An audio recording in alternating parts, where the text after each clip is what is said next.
Rachel here from the Confused Millennial, and today I'm going to be showing you a really easy rainbow spaghetti recipe for sensory play with your toddler when you're stuck at home. So let's get into it. So you're going to start by boiling a large pot of water and adding about 16 ounces of spaghetti. Any brand, I went with the cheapest one I could find. And you're going to want to make sure that you cook the pasta al dente, so for about 7 minutes, and ensuring that you use like a little spatula or whatever to get the pasta fully submerged in the water as quickly as possible, because again, we really want this to be al dente. If you overcook the pasta, it will turn into a mushy mess, and we need it to be a little bit firmer to handle the dyeing process and obviously the sensory play with a toddler. While the pasta is boiling, there are 2 ways you can go about dyeing it. The first way is using ziplock bags, which I have here. And really simple, while the pasta is boiling, you're gonna add about 2 tablespoons of water to each bag, and then whatever coloring, food coloring you want to each bag. Each bag should have your ultimate desired color, so make sure that you're not putting them all into the same bag, otherwise you'll end up with a brown, ugly mess. And then you can go ahead and kind of squish the coloring and water between your hands and set these aside for once the pasta is done. Again, this is just one way that you guys can go ahead and color it. If you don't have Ziploc bags, don't stress. I'm about to show you another way using Tupperware.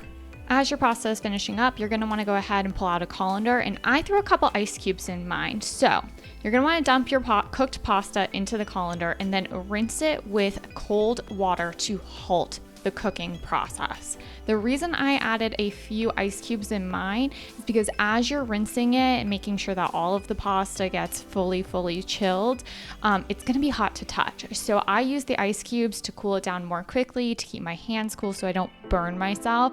I also did 2 pounds, so whereas I'm telling you guys to do 16 ounces, what you're seeing here is actually 32 ounces, so 2 packets of pasta, which is why mine looks so plentiful. I wanted to make sure I had enough to show you guys both the Ziploc and the Tupperware dyeing method. So that's what you guys see here. Go ahead, grab a spoon, use some ice, whatever you need to do to keep it chilled. Dyeing option 1, going back to our Ziploc bags, all you're gonna do is grab your cooled room temperature pasta in one of your colored Ziploc bags and put about a handful of pasta in. Don't overstuff the bag. I did, but that's because I kind of like a tie-dyed, more soft look. If you want your pasta to be really like even, all the same perfect color, less is going to help you achieve that. If you kind of want a more tie-dyed, washed out look, then overstuff the bag. Once you get about a handful of pasta in the bag, you'll squeeze out as much air as possible before fully zipping the bag up. That's gonna help you really be able to get in there and squish up the pasta with the food coloring and water solution without accidentally popping the bag. If you have older kids, or even with your toddler, this in itself can be a great sensory activity, letting them squish the pasta, seeing how it all feels between their hands and all of that good stuff. You can do this on your own, or you can give it to them, totally optional, and just really get in there. Once I was done with it, I kind of flipped it upside down so the heavier part of the coloring would soak down to the top where maybe not as much color was, and you'll just go ahead and repeat this for all of your different colors. Option 2 for dyeing your pasta is using a Tupperware. So if you don't have Ziploc bags, or you're dyeing a large amount of pasta that won't fit into a Ziploc bag, all you're gonna do is grab a Tupperware, same idea, add your pasta, add some water, and then add food coloring and just mix it up with a spoon. The water is really gonna be what helps stretch the food coloring, and as you do this, you'll see the water kind of pools at the bottom, so you'll just keep kind of stirring from the base up and over. And if you're looking for a more even distribution of the coloring, the Tupperware option's a great one. Once you have your dyed pasta, you are going to want to rinse the excess coloring off. So you're gonna head back to your sink with your colander and taking this one color at a time, dumping the colored pasta in, rinsing it in cool water, using a spoon or a spatula of some sorts, that way your hands don't get super colored and dyed. And as you guys can see underneath the colander, all of that blue water is soaking right off. This ensures that we don't end up with tie-dyed toddlers as well. And this is going to be, as you'll see, my hands are pretty clean. That's how I checked to make sure we were good to go before putting it onto our serving tray. for my serving tray, I'm just using a baking dish. You guys can use a baking sheet, a cookie sheet. You can use a sensory bin, so just a big plastic bin.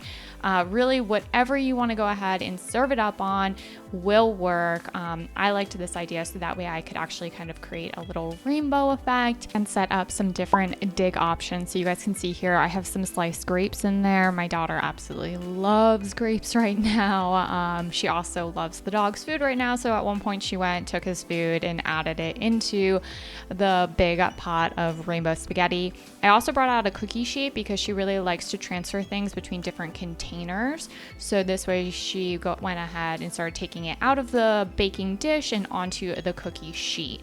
So if you have let your rainbow spaghetti sit out for a little while, like I did here, it kind of will develop a tacky texture. So what you may want to do is have a glass of water on hand so that you can keep re-moistening the colored noodles, and it'll make it a little bit more slippery, a little bit easier for toddlers to kind of just squish around, mesh around, and the whole spaghetti won't stick together in one glob like we're seeing here with the green.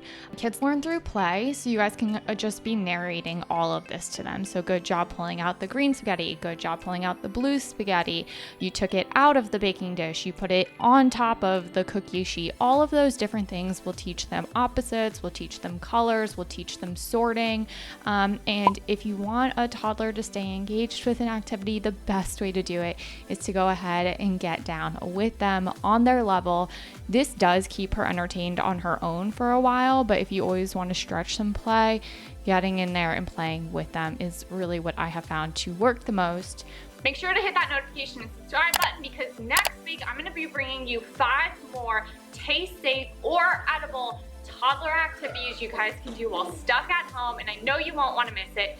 In the meantime, make sure to check out my 7 toddler activities that are low mess you guys can do with everyday household items that require way less prep than the rainbow spaghetti, so they're definitely great if you're in a pinch. Until next time, I'm Rachel, the blogger behind the Confused Millennial. See you guys on Instagram.